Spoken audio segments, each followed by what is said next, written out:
who you will be very proud to say, that's my daughter or that's my son. The way they carried themselves, they were intelligent, not like the kids look today. I mean, kids go to school now looking like hobos and thugs.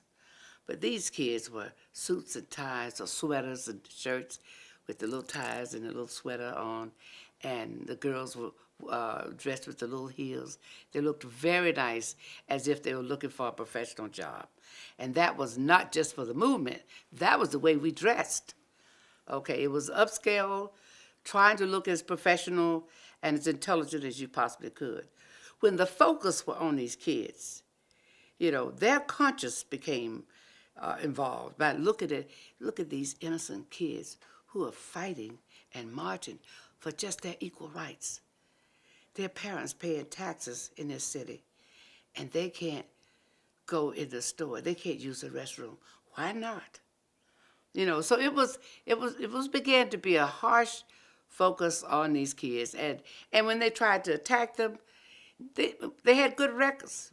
I mean, they didn't say they was on drugs. They didn't say they were having babies. They did none of that. They had clean, clear records.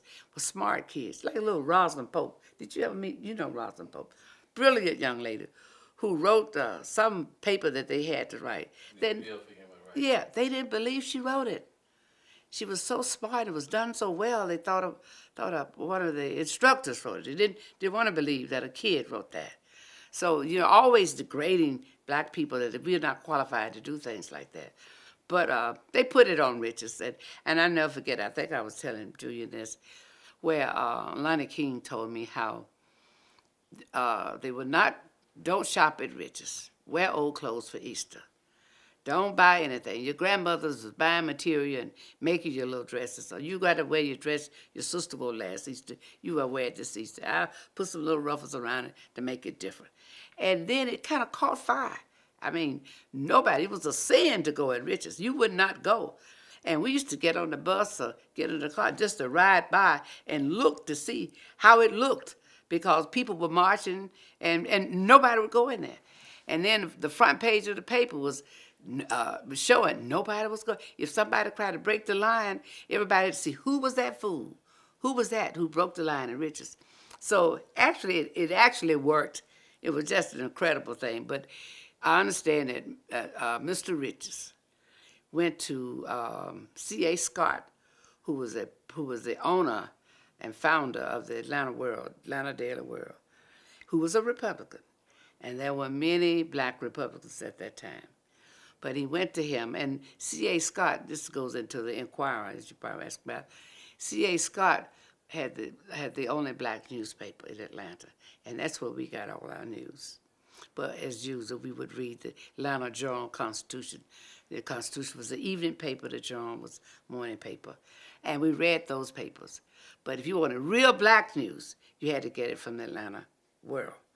Well, he would not print the Civil Rights Movement. He would not print anything that had to do with the progress. What he printed was things that you would be embarrassed about, if he could, to anything that could make the movement look bad.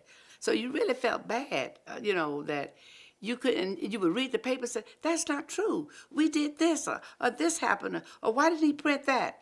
So it became so bad to Jesse Hill, Clint Warner, and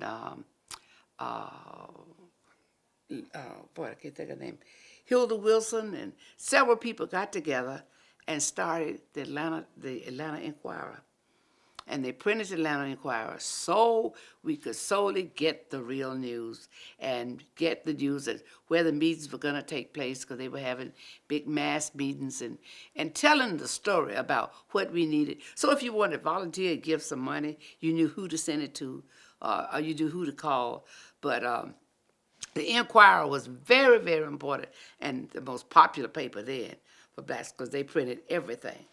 And C.A. Scott went to Lonnie King and asked Lonnie King, said, listen, and $15,000 or $20,000 was money then.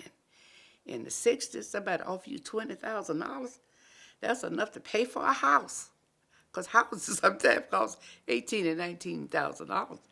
But anyway, they offered him, I think it was $20,000 or $25,000. to stop the movement.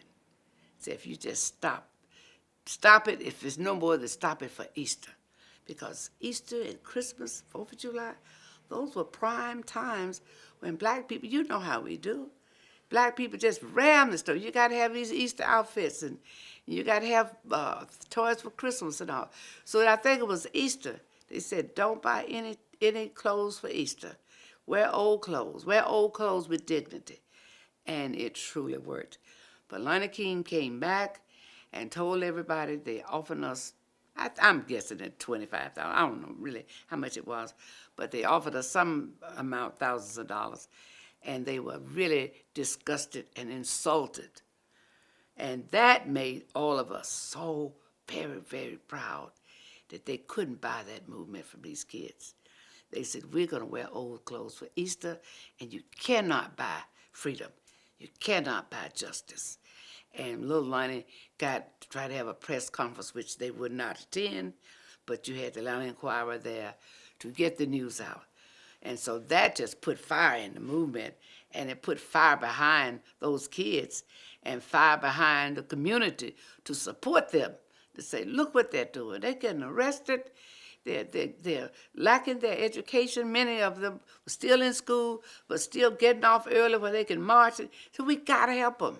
So it just rammed up a lot of support for them. So I could talk about Rich's forever, but Rich's was no more or less than any of the other stores, but they targeted Rich's because it was the most powerful store. When we talked about